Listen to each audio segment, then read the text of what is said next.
These are my top 12 quarterbacks in fantasy football for 2024, and this is very important to not overlook this position as a lot of people do. When you do have that true game breaker like Lamar Jackson from 4 years ago, when he averaged over 28 points a game, or Josh Allen last year averaging 24 points per game, 3 more than any other quarterback, it breaks the league. It gives you an unfair advantage, and we need to get it right. Let's get straight into it. Make sure to give this video a like. Appreciate all the support, guys. Number 12 is Jayden Daniels. As we know, rushing is king for quarterbacks. Even a guy like Justin Fields, who had no passing upside, still was relevant in fantasy a lot because he was able to run the ball. Daniels is a much better, more refined passer that is going to be more pro-ready as he enters the league, so I think he has more upside than Fields ever did. And this offense has some decent skill position players, Terry McLaurin, Jahan Dotson, even Austin Eckler catching passes out of the backfield. Not to mention they had the worst pass defense in the league last year by far, so they should be playing from behind a good amount and having Daniels have the ball in his hands a ton. 11 is Caleb Williams. Now, I know I'm pretty high on these rookies, but they offer a lot of upside and don't have a ton of downside.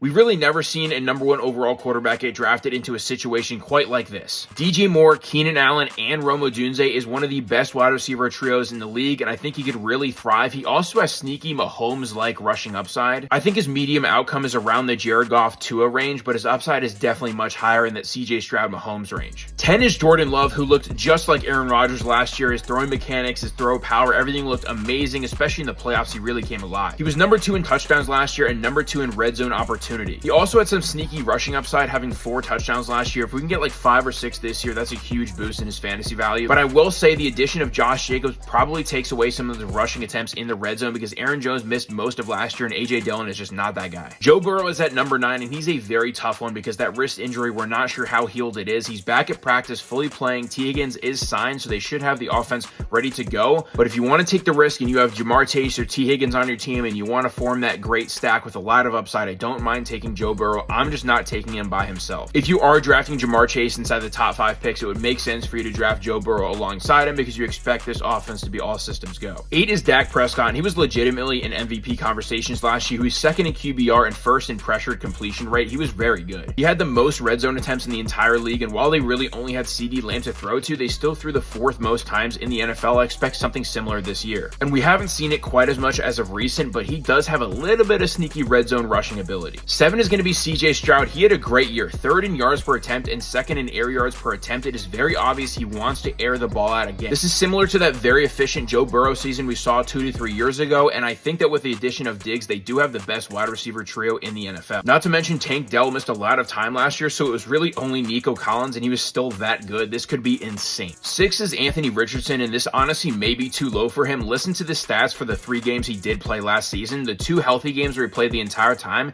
he had 22 and 30 fantasy points. The 1 game where he only played 33% of snaps, he had 17 fantasy points. He already scored 2 touchdowns in a third of the game. He averaged 2 red zone rushing attempts per game, which is only 3rd in the NFL behind Josh Allen and Jaylen Herz. But Jonathan Taylor wasn't playing at that time, so maybe with him coming back, they do want to save Richardson a little bit, but he did bulk up this offseason, so I mean, I think they're just going to go full Cam Newton and let him to do what he wants. And they do still have Frank Reich as a head coach, who is the guy that helped Jalen Hurts develop the tush push, so maybe they do something like that again here. 5 is Lamar Jackson. He had a solid fantasy season last year, averaging 21.1 points per game, but that was a little low for his lofty expectations. Mark Andrews is finally back, and he's the prime red zone target for Lamar Jackson. If he does do what he did last year, he could average, 23, 24 points per game now that Andrews is here. And Gus Edwards took an unreal amount of 1-yard touchdowns away from Lamar Jackson. Derrick Henry's probably going to do something similar, but I don't think Derrick Henry is going to be worse for Lamar than Gus was. Gus really took so much opportunity away. Lamar led the league in rushing yards and was 3rd in rushing attempts inside the red zone. 4 is Kyler Murray. I have some big expectations here. He averaged 24.4 points per game in 2020, and in 2021 he averaged 22.2. He has massive upside. He's finally fully recovered from that torn ACL. Cliff Kingsbury is gone. He has a real coaching situation with real weapons in Trey McBride and Marvin Harrison around him. And honestly, James Conner can even catch the ball pretty well. He did it inside the red zone a couple years ago very well with Kyler Murray. They're in a very high scoring division with not the best defense. A lot of the weight is going to be put on Kyler's little shoulders. 3 is Patrick Mahomes, and finally, after 2 years of complete garbage as a wide receiver core, he has one of the best trios in the NFL with Kelsey on top of it. It may be crazy, but I don't think it is. I think he's going to throw for over 5,000 yards and over 50 touchdowns. He's definitely my favorite for MVP this year, and the Vegas total in points per game for the Chiefs last year was 21.5.